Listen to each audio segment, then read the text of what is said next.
السلام علیکم ورحمۃ اللہ۔ پیارے بھائیوں اور بہنوں، ترجمہ تفسیر القرآن الکریم سبق نمبر 67 آیت نمبر 216۔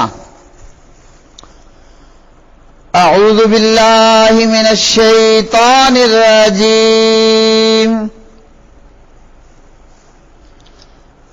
كتب عليكم القتال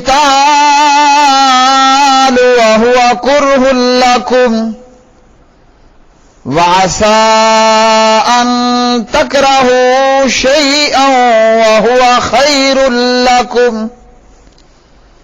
وعسى أن تحبوا شيئا وهو شر لكم واللہ یعلم وانتم لا تعلمون۔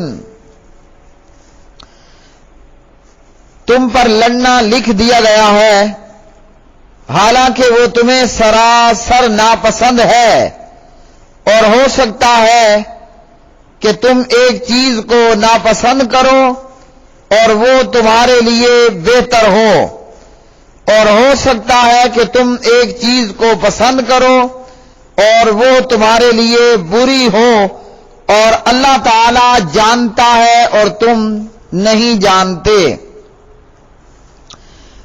کتبہ لکھ دیا گیا ہے، علیکم تم پر، القتال لڑنا، وہوا جبکہ وہ، کرہن ناگوار ہے، لکم تمہارے لیے، وعسا اور ممکن ہے، ان کے تکرہو تم ناپسند کرو، شیئن کسی چیز کو، وہوا اور وہ، خیرن بہتر ہو، لکم تمہارے لیے، وعسا اور ممکن ہے، ان کے تحبو تم پسند کرو، شیئن کسی چیز کو، وہوا جبکہ وہ، شرن بری ہو، لکم تمہارے لیے، واللہ اور اللہ تعالی، یعلم جانتا ہے، وانتم اور تم، لا تعلمون نہیں جانتے۔ اس آیت مبارکہ میں اللہ سبحانہ و تعالی نے فرمایا تم پر لڑنا لکھ دیا گیا ہے، یعنی اللہ کی راہ میں جہاد کرنا، کافروں سے لڑائی کرنا، یہ تمہارے اوپر لکھ دیا گیا، مطلب کہ جہاد فی سبیل اللہ تم پر فرض کر دیا گیا ہے، اور یہ لڑنا تمہیں ناگوار ہے، ناپسند ہے، کہ ظاہری بات ہے جہاد کی صورت میں، لڑائی کی صورت میں جان بھی جائے گی، مال بھی جائے گا، بیویاں بیوہ ہوں گی، بچے یتیم ہوں گے، اور دنیا کو چھوڑنا پڑے گا، دنیا کو خیر آباد کرنا پڑے گا، جبکہ ہر بندہ یہ چاہتا ہے وہ دنیا میں رہے اور دنیا کی نعمتوں سے اور دنیا کی رنگینیوں اور خوبصورتیوں سے وہ لطف اندوز ہوتا رہے۔ تو پیارے بھائیوں، اس آیت سے ہمیں پتہ چلا کہ اللہ کی راہ میں لڑائی کرنا، جہاد کرنا، یہ اللہ رب العالمین نے ایمان والوں پر فرض کر دیا ہے۔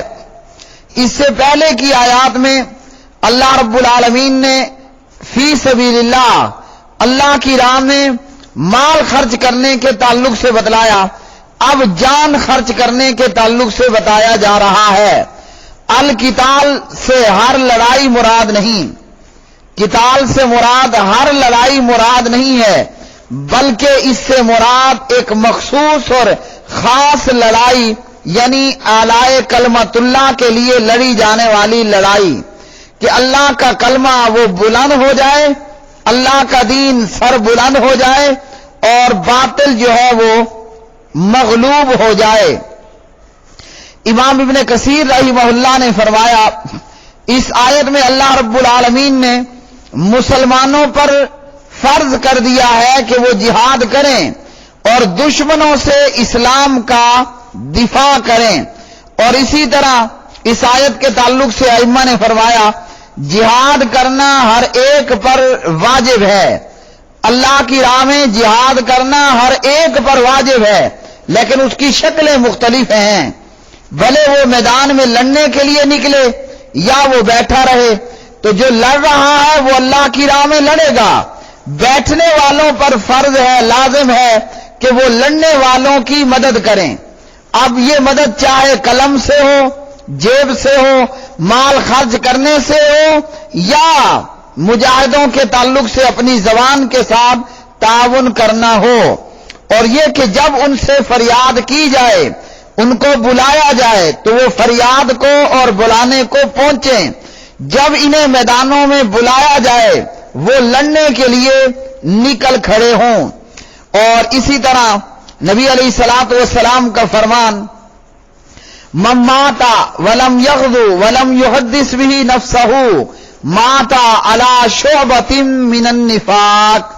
پیارے نبی علیہ الصلوۃ والسلام نے فرمایا، جو شخص اس حال میں مر جائے، نہ تو اس نے جنگ کی، یعنی قتال فی سبیل اللہ اس نے نہیں کیا، اس حال میں مر جائے کہ نہ تو اس نے جنگ کی اور نہ اس نے جہاد کرنے کی آرزو کی، نہ اس نے اپنے نفس کے ساتھ جنگ کی بات کی، تو پیارے نبی علیہ الصلوۃ والسلام نے فرمایا ایسا بندہ اس حال میں مرا کہ وہ منافقت کی ایک شاخ پر مرے گا۔ صحیح مسلم حدیث نمبر 1910۔ تو پیارے نبی علیہ الصلوۃ والسلام نے صحیح مسلم کی اس حدیث میں 1910 نمبر میں فرمایا، جو اس حال میں مر گیا، نہ جہاد کیا نہ جہاد کی آرزو کی، ایسا بندہ مرے گا تو نفاق، منافقت کی ایک شاخ پر مرے گا۔ اللہ نے ایمان والوں پر جہاد فرض کر دیا۔ اور اسی طرح پیارے نبی علیہ الصلوۃ والسلام نے ایک اور حدیث میں فتح مکہ کے موقع پر فرمایا، لا ہجرت بعد الفتح۔ آپ صلی اللہ علیہ وسلم فرماتے ہیں فتح مکہ کے بعد اب ہجرت تو نہیں ہے، ولیکن جہاد و نیت، لیکن جہاد اور نیت باقی ہے۔ اور فرمایا کہ جب تم سے جہاد کے لیے، اللہ کی راہ میں نکلنے کے لیے، لڑنے کے لیے مطالبہ کیا جائے تو نکلنے جہاد کے لیے فرمایا کہ نکل پڑو۔ صحیح بخاری 2783۔ اور پیارے نبی علیہ السلام کے اصحاب کی سیرت کیا ہے کہ انہوں نے اپنی دنیا کو چھوڑا، نئی نویلی دلہن والا پہلی رات کی دلہن کو خیر آباد کہتا ہے، اور بغیر غسل کیے جنبی حالت میں اللہ کی راہ میں لڑنے کے لیے نکل پڑتا ہے، اور پھر اللہ نے اسے یہ اعزاز دیا کہ اسے غسل دینے والے وہ اللہ کے ملائکہ اور فرشتے۔ اللہ کی راہ میں جہاد کرنا، جہاد یعنی اللہ کا دین غالب کرنے کے لیے اپنی آخری کوششیں کرتے رہنا تو ہر مسلمان پر فرض ہے، لیکن لڑائی کے لیے نکلنا ہر وقت ہر مسلمان پر فرض نہیں۔ استاد محترم عبدالسلام بن محمد حافظہ اللہ لکھتے ہیں، لڑائی کے لیے نکلنا ہر وقت ہر مسلمان پر فرض نہیں ہے، البتہ علماء اسلام کا اس بات پہ اتفاق ہے کہ 3 مواقع پر قتال آدمی پر فرض ہو جاتا ہے۔ 3 مواقع پر آدمی پر اللہ کی راہ میں لڑنا یہ فرض عین ہو جاتا ہے، جب امام کسی خاص شخص کو یا تمام مسلمانوں کو نکلنے کا حکم دے دے، الا یہ کہ امام کسی کو مستثنا قرار دے دے، جیسے نبی علیہ الصلوۃ والسلام نے تبوک میں سب کو نکلنے کا حکم دیا، مگر جناب حضرت علی بن ابی طالب رضی اللہ عنہ کو مستثنا قرار دے دیا، آپ نے علی کو پیچھے رہنے کا حکم دیا۔ صحیح مسلم۔ اسی طرح جب کفار مسلمانوں کی کسی آبادی پر حملہ کر دیں، جب کافر مسلمانوں کی کسی آبادی پر حملہ کر دیں، مثلا پیارے بھائیوں آج کے دور میں مسلمانوں کی آبادی مقبوضہ کشمیر ہے، مسلمانوں کی آبادی افغانستان ہے، مسلمانوں کی آبادی فلسطین ہے اور مقبوضہ بیت المقدس ہے، مسلمانوں کی آبادی عراق ہے، مسلمانوں کی آبادی برما اراکان ہے، مسلمانوں کی آبادی شام ہے، ملک شام، سیریا۔ جب کفار مسلمانوں کی آبادی پر حملہ آور ہو جائیں تو وہاں کے رہنے والوں پر اپنا دفاع کرنا، دفاع میں نکل کر کافروں سے لڑنا واجب ہے، یعنی فرض ہے۔ اس حد تک فرض ہے کہ اگر ان کے پاس کافی اسلحہ موجود نہ ہو تو پتھروں، اینٹوں، لکڑیوں، غرض جو کچھ ملے اس کے ساتھ ان کافروں کے ساتھ لڑائی کرنا فرض ہے۔ اگر کچھ بھی نہیں ہے تو دانتوں کے سے کاٹ کھانے کے سوا کچھ نہ ملے تو اپنے دانتوں کے ساتھ ان کافروں پر لڑائی کرنی ہے، ان کافروں کے ساتھ۔ اگر یہاں کی مقبوضہ آبادی والے، اگر یہاں اس بستی کی، اس مقبوضہ بستی کی آبادی والے اپنا دفاع نہ کر سکیں یا سستی کریں تو قریب ترین آبادی والے، پھر اس کے بعد والے، حتیٰ کہ یوں ایک دوسرے کے بعد اہل اسلام پر ان کافروں کے خلاف لڑنا فرض ہو جائے گا جو بھی کافر مسلمان آبادی پر حملہ آور ہوا ہے۔ کیوں؟ دلیل یہ ہے کہ مسلمان تمام کلمہ پڑھنے والے ایک جسم کی مانند ہیں۔ اگر میری آنکھ میں درد ہوگا میرا پورا جسم بے چین ہوگا، اگر میرے ناخن میں اور انگوٹھے میں درد ہوگا، اگر میرے دانت میں درد ہوگا، میرے کان میں درد ہوگا، میرے سر میں درد ہوگا، میرے پیٹ میں درد ہوگا تو میرا پورا جسم بے چین ہوگا۔ اور مسلمان کی مثال ایک جسم کی مانند ہے۔ اگر مسلمان افغانستان کا ہے، کشمیر کا ہے، برما کا ہے، اراکان کا ہے، سیریا، شام، فلسطین، عراق کا ہے، دنیا کے جس خطے میں کہیں بھی مسلمان اس مسلمان پہ کافر چوٹ مارے، اس مسلمان پہ کافر حملہ کرے، میری اور اس کی مثال ایسی ہے کہ میرا یہ انگوٹھا میرے سر سے دور ہے لیکن چونکہ میرے جسم کا حصہ ہے تو اس لیے اگر چوٹ انگوٹھے میں پڑے گی میرا پورا جسم، پوری باڈی بے چین ہوگی۔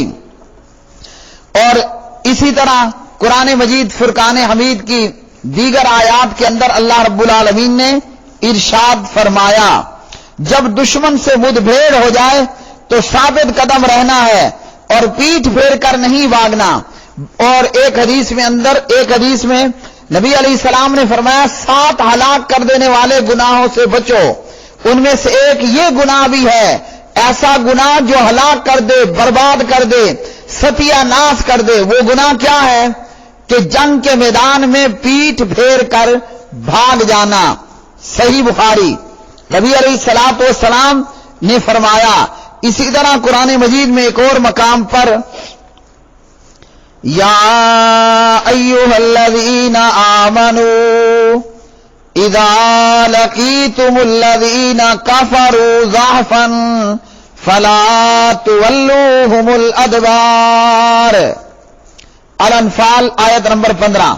اے لوگوں جو ایمان لائے ہو، جب تم ان لوگوں سے جنہوں نے کفر کیا ایک لشکر کی صورت میں ملو تو ان سے پیٹھے نہ پھیرو۔ اس کے تعلق سے حافظ امام ابن حجر رحمہ اللہ نے فرمایا، جب کسی شخص پر لڑائی جہاد کرنا فرض عین ہو جائے تو پھر اس شخص کے لیے اس وقت والدین یا کسی اور سے اجازت لینے کی کوئی ضرورت نہیں ہوتی ہے۔ فتح الباری۔ مثال، رات میں آپ کے گھر پر دشمن نے، چور ڈاکو، چور اچکوں نے حملہ کر دیا ہے، اب آپ نے اپنا دفاع کرنا ہے، نہ ایسے چور کی ضرورت، نہ پولیس اور ڈی ایس پی کی ضرورت، نہ ماں باپ کی اجازت کی ضرورت ہے۔ دشمن نے آپ پہ حملہ کر دیا، اب آپ پر لڑنا فرض ہے اور کسی کی اجازت کی کوئی بات نہیں۔